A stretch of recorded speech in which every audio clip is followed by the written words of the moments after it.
नमस्कार. आज आपण पाहणार आहोत साखर न खाण्याचे फायदे. जर आपण 1 महिना साखर न खाता राहू शकलो तर आपल्या शरीरावर त्याचा काय परिणाम होईल हे आपण जाणून घेऊया. चला तर मग सुरुवात करू. वजन कमी होईल. साखरेमध्ये भरपूर रिकाम्या कॅलरीज असतात ज्या फक्त फॅट वाढवतात. साखर बंद केली तर वजन कमी व्हायला मदत होते. शरीरात चरबी कमी होईल. बेली फॅट कमी होण्यास मदत होईल. वजन वाढण्याचा स्पीड स्लो होईल. एनर्जी लेवल वाढतील. म्हणजे साखर अचानक एनर्जी वाढवते पण काही वेळातच थकवा येतो. साखर सोडल्यावर एनर्जी स्टेबल राहते. दिवसभर जास्त उत्साह आणि फ्रेशनेस वाटेल. चहा कॉफी शिवाय फ्रेश वाटेल. कामात जास्त फोकस ठेवू शकाल. तुमची स्किनही सुधारेल.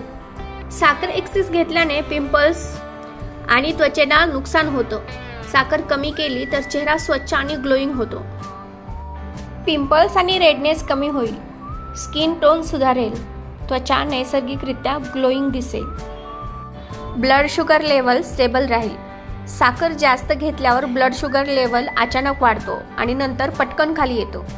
यामुळे मूड स्विंग्स आणि इरिटेबिलिटी वाढते. मूड स्टेबल राहील. तुमची चिडचिड कमी होईल आणि शरीरात अनावश्यक गोष्टी खाण्याची क्रेविंगही कमी होईल.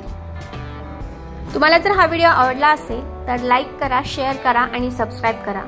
एकदा 1 महिना साखर सोडून बघा. एकदा ट्राय करून बघा आणि तुमचा अनुभव कमेंटमध्ये नक्की सांगा. Thank you for watching.